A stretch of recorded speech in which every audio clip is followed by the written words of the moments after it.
siya. Ultimo bato, anit, mabaho. I lost all hopes. Ayoko na mabuhay. Umabot ako sa point na sabi ko, suko na. Ayoko na. Okay lang masagasaan ako sa EDSA. Okay lang tumalon. Kaya lang hindi. Alam niyo ba? Ito ba? Alam niyo ba? Yung palang mga nangyari in the past, may purpose. Yes. Pag na-reach mo yung rock bottom ng buhay mo, okay, pag nasa dulo ka, basketball, sino pa mag-basketball dito? Pagka na-reach niya na yung anong kasunod na mangyayari doon sa ball? Yes. Blessing pala yun. Kasi kung hindi ko naabutan, kung ikaw man ngayon ay feeling mo, nasa ano ka, sabihin mo, thank you Lord. Thank you kasi nandito ka sa Rimay ngayon. O, yung mga bisita natin, may problema ka ngayon. Sabi, buti na lang nandito ako ngayon. Yung problema mo na yan, may solusyon. That problem can be sa health mo, can be sa relationship mo, pwede rin sa finances mo. Uy! Nandito ka! May solution! Yes. Alam mo ba ano nangyari sa akin? Na-invite lang din ako, nadala ako dyan, ako nakaupo, ate, dyan sa upuan mo yan. Dalawa pa lang ang rose noon. Nasa dulo na ako ng lagay na yun. Pero alam niyo, when I saw this, I saw yung potential na sabi ko, para sa akin. Gagawin ko.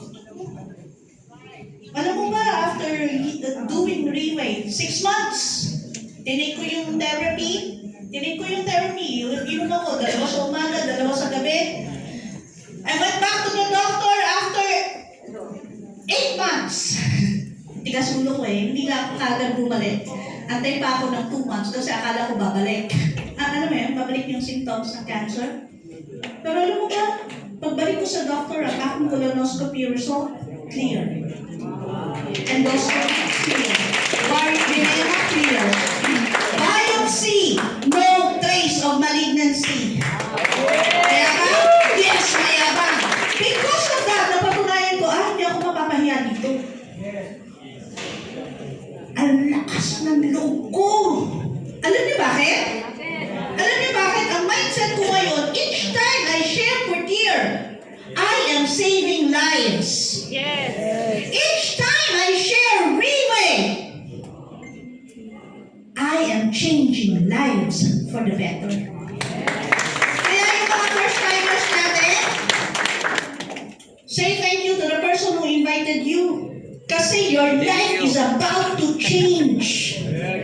All you have to do is buksan mo yung mata mo na yan. Ha? Buksan mo rin yung isip mo na yan. Alam mo ba, ang isip natin is like a parachute. It works best when it is open. Subukan mong tumalon sa aeroplano tapos hindi mo buksan yung parachute mo. Ngayon nandito ka sa Rimay, imaginein mo, you are about to make that change. Kailangan mo yung leap of faith na yan. Kailangan mo mag-jump. Tapos hindi mo bubuksan utak mo. Utak mo. Sorry. Mabait ako ngayon. Hindi ako galit. Dito sa Rimay, hindi ko masyado sasabihin yung mga Rimay, ang galing ni Rimay. Wala kang makikita ng ibang company better than this. Kasi alam mo, ano mo na lang, before and after, okay lang? Yes. And then sasabihin ko sa inyo ngayon, paano? Yes. Okay lang sa inyo? Yes. Kasi ayun, gumamit ng ibang istorya. Tako. Before, nakatira kami sa iba't ibang squatter area ng Quezon City. Ano yun? Squatters. Ay, yung lang, yung kahoy lang, namanit. Tapos, lipat-lipat ng bahay. Pagka yung mga tindahan doon, pag nautangan ko na, napapayad. Lipat na ako sa ibang lugar.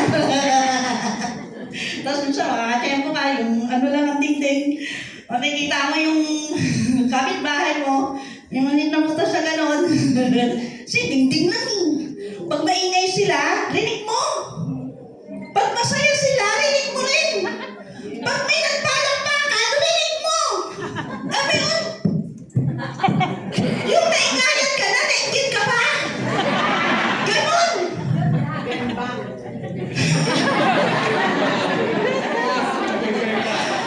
Pero because of Riway, sabi nga si Kuya Bert nga because of Riway, nakakawanda.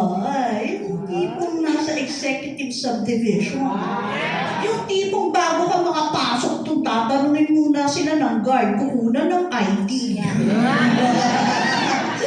Tapos may hagdanan. Yabang ko sa hagdanan. Proud na proud ako sa hagdanan kasi hindi ako nagkaroon ng bahay na may hagdanan dati.